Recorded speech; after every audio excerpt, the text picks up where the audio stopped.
How's it going? So congrats. Thanks. That's a huge one to win. What was the mental battle like out there in that match?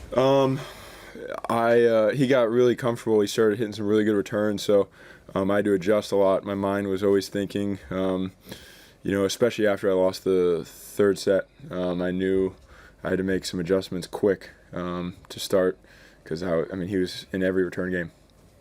How frustrating is it? You're not used to that, I wouldn't imagine, to be in every return game.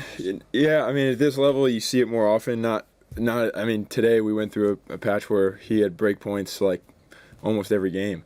So I played the big points really well on my serve, and that's what good players do. They make you find other ways to win that you're not always comfortable with. Could you explain a little bit the kinds of adjustments you're talking about? Just different things depending on where he was standing on the return, what he was doing. Obviously, I started serving and volleying a lot, and he was killing me. He was starting to return really well. He was putting a lot of balls in my feet, and he had a lot of. At first, I had a lot of success serving and volleying, and then so I kept with that. And then as he kind of picked up on what I was doing and started reading my serve a little bit, it was more difficult for me to win points at the net. So I had to played a lot of tennis from the baseline today. Raonic next. Yeah. A lot of rallies in that one. Yeah, definitely not.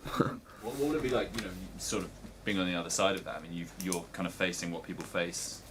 Yeah, it's just, fortunately I've seen it a few times already, playing Anderson, Isner, Query. I mean, there's so many guys now that are similar styles, big guys, big serves. So, obviously he's been a really good player on grass, and he's done well, especially at Wimbledon. So, again, he's the favorite. He's had more experience here, and just allows me to play free and, trust my game. And you've answered this, but why are you here and not in the NBA? Great question. The same question. Yeah. That's a great question. I wish I was. I regret it every day. And yeah, it's pretty much all I'm going to say. Forgive us, the English, we're not necessarily sure of your backstory. So you're a talented basketball player as well? I enjoy it a lot. It's my favorite sport. I don't play it much anymore. Actually, at home, when I'm home, I shoot every day. I go to the court and play all the time, but I never played serious or anything. I never center, I assume. I never play. I don't play in a, in an organized. You play high school ball. No, I didn't play high school ball. No. How tall exactly are you? You're listed as 6'11". There's some suggestions you might be over the 7 foot now. Yeah, I've answered the question 150 times. It's the same as it was yesterday and today. It's still, I don't know, I'm close. 6'11", 7, not sure. Forgive me because these are English questions. Yeah. In terms of coming over, because in the States, there's lots more tall people, but it's out of the norm for in England. But accommodation-wise, did you have to search special places for beds and? Not really. I mean, I'm comfortable. I stay at the Chelsea Harbor Hotel, which has been great for me. Other than that, no. I mean, last week was rough in Eastbourne. Kind of like an older town. Wasn't much there for me. Could you fit on the bed? Not really. And they didn't have air conditioning, which is shocking. It's like 100 degrees. Every year I come in, I'm like, why is there no AC? And they're like, oh, it's never hot here. But every year it's like always over 80 degrees. I'm like, that's not true. Can you talk about your sort of journey from winning the boys' title here? Yeah. And, I mean, has it been difficult, up and down? Yeah, it's been very difficult. I spent a lot of time on the T Tour and had to play a lot of the challengers and just kind of grinded for the last two years on there. And then, I'd say 2018 was an important year for me, and then I've only played ATP events, and it's been a good year so far. I don't want to ruin the joy of today, but to remind you that you had lost to Thomas Fabiano in Australian Open. Thomas Fabiano has just beaten Karlovic, so we call him the Giant King. Yeah. What do you remember of that match, and why do you think that he's capable to beat you? He's the shortest guy on the tour almost. And today he served.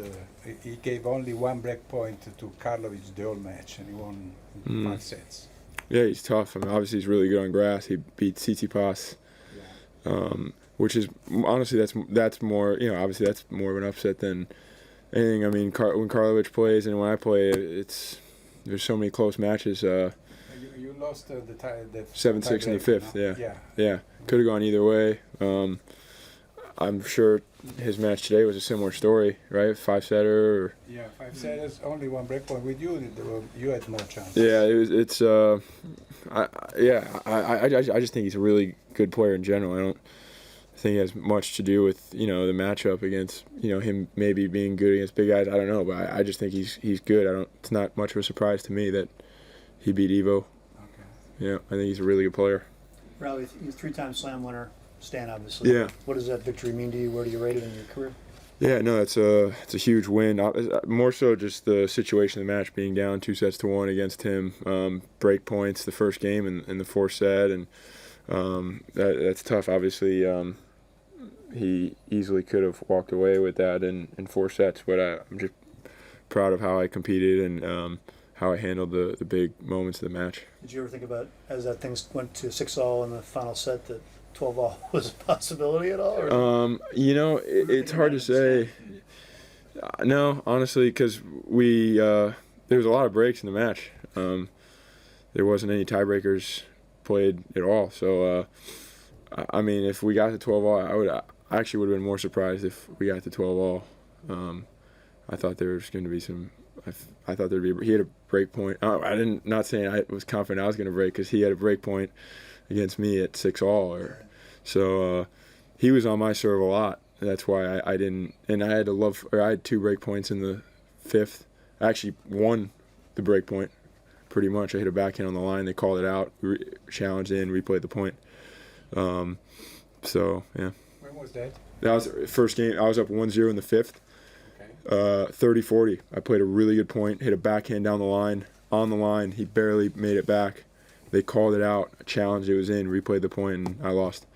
So that was tough as well. You know, I felt like could have been a break, but You approve the rule change? You like the 12-all as opposed to playing it out forever? yeah. Yep. Is that hard to not stay with you, to get past something like, you know, I hit a great shot, I've got the break, oh no wait, all of a sudden Yeah. I don't, and I'm replaying Honestly, the I've been so used to it from the T Tour the last year. I mean, they missed so many calls there. There's no Hawkeye. The officiating there is, you know, it's tougher. So I've just learned to deal with it.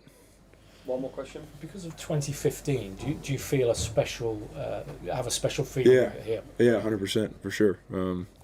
That year was crazy. I mean, I was down like match points in the first round. Like, you know, when you win a tournament, there's always like some luck or magic in that week, and you know that's how I felt about it at the time, and I still do. So yeah, you know, it's always special.